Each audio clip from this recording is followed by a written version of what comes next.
Word-for-word translation. Peter Newmark, in his book, A Textbook of Translation, argues that the word-for-word translation is often expressed as a staggered translation, with the words of the original language in the top and right rows. This is often demonstrated as interlinear translation, with the TL immediately below the SL words. According to Nguyen Thuong Hung in his book, Translation, From Theory to Practice, p.171, the word translation is described as follows. Words in the target language are placed just below the words of the language original, so this translation is called interlinear translation.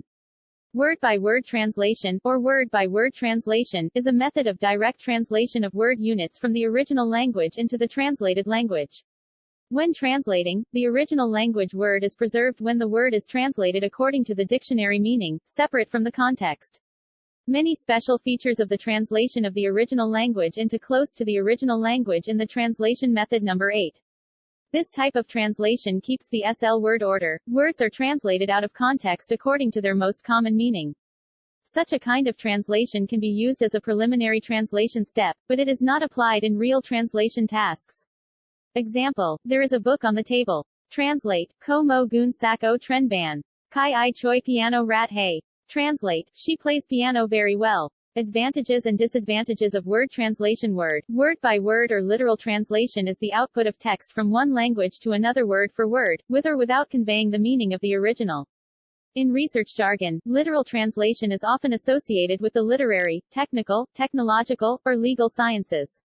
The word-for-word transmission of one of the textual techniques is generally considered a poor method of transmission.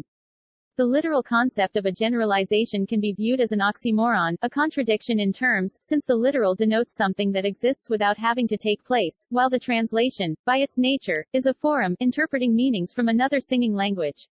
The literal translation of idioms often leads to jokes and amusements among the translators. The following well-known example is often spoken of both in the context of new translators and machine translators. When the sentence, "the spirit is ready, but the flesh is weak," is translated into Russian and then back to English, the result is, "vodka is good, but the meat is rotten." This is generally assumed to be a joke and not an actual reference to an actual machine translation error.